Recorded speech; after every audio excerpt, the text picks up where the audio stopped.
Hi, this is Josh Kulp. This is the video for Daf Lammed Gimmel, page 33 of Masechet Avodah Zarah for Daf Shevui. And as we've been doing in the past few weeks, we're going to do a little bit of a preview this week of what's coming up on the Daf we're about to begin learning. So there are a lot of principles on this daf that are related to the principles of koshering vessels. And some of them are still employed today, although many of them are not the typical ways of koshering vessels. The typical principle for koshering vessels is the same way something got in, that's the way we bring it out. Kibbol'o, as it's been absorbed, kach polto. So that's how it emits something. So something was boiled, for instance, there was prohibited substances boiled in it. So in order to kosher it, you need to boil it with water. If it was used directly on the fire, so you need to use fire to kosher it. Now, the problem is that for some of these vessels, either they were used with cold wine, we're specifically talking about wine throughout these sugiot, in which case there is no source of heat, as there is for other vessels. And for some of them, they are earthenware, and generally speaking, earthenware vessels cannot be kosher. That comes up in this Masechet, and it's really straightforward from the Torah, that the Torah says that earthenware vessels have to be destroyed or broken. They can't be koshered. So the beginning talks about the issue of pitch, that they used to line wine skins with pitch, and they would put some wine into the pitch, this tar, and that wine put into the pitch would be absorbed into the wine skin, and it would be impossible to get the taste out of there. Now, as far as some of the particular methods that are mentioned, I'll just talk about a few of them. One of them is filling the wineskin bottle with water for 3 days and emptying it out once a day. The idea there would be sort of the water would sink into the vessel, into the walls. It would sort of take out some of that taste, and then you dump it out, sort of like you might leave a pot soaking to get out some of the taste. You would do that 3 times, and voila!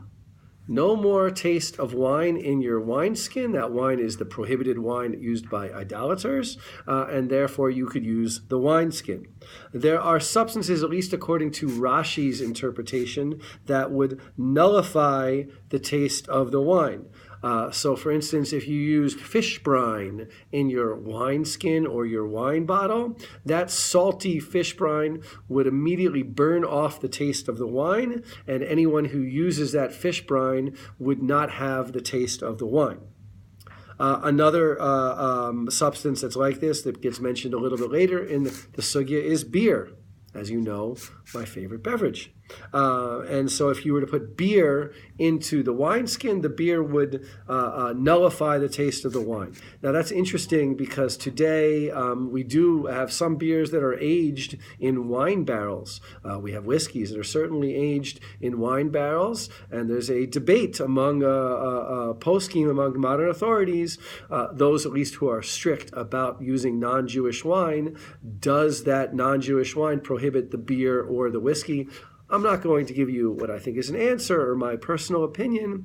I'm just saying that at least in our period, I think it's quite kind of sketchy to say that the wine doesn't get into the beer. After all, why else would we be aging beer in wine barrels? I mean, maybe there's a difference between barrels and skins, and that somehow the interaction between the wine and the wood, and eventually the whiskey and the wood, or the beer and the wood, makes a difference. But it's something at least worth thinking about. And then there's a very interesting discussion about materials, glazed earthenware particularly, that doesn't absorb taste.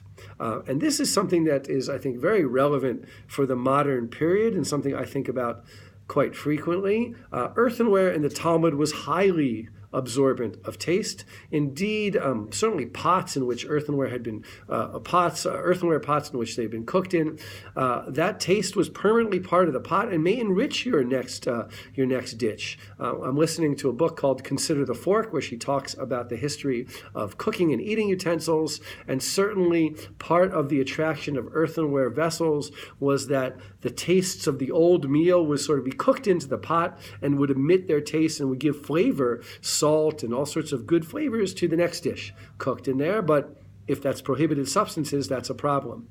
Today, our, generally speaking, glazed eatingware, dishes, bowls, all sorts of other types of things, especially stuff that's not used with heat, does not really absorb any taste. I would challenge you to eat off my dishes when they're clean. You would not find that you could taste the difference between food put onto a hot plate, onto a meat plate or a dairy plate. And it does bring up the question of whether or not one needs to have two sets of dishes when we are talking about glazed earthenware.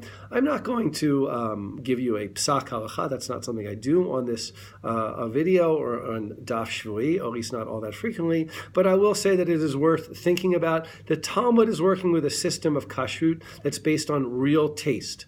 Can you taste the previous substance in your dish? It's not working on a system that we tend to think about as more of like, the dish is milchik, the dish is fleishik, not because it tastes milchik or fleishik, meat or dairy, but because it was once used that way. It's sort of like a status way of thinking of something. And we, I think, more often think of things that way, whereas in the Talmud, they're actually thinking about the taste being emitted from these vessels. So enjoy learning the daf. As always, please participate on our Daf Shevui comments page on Facebook.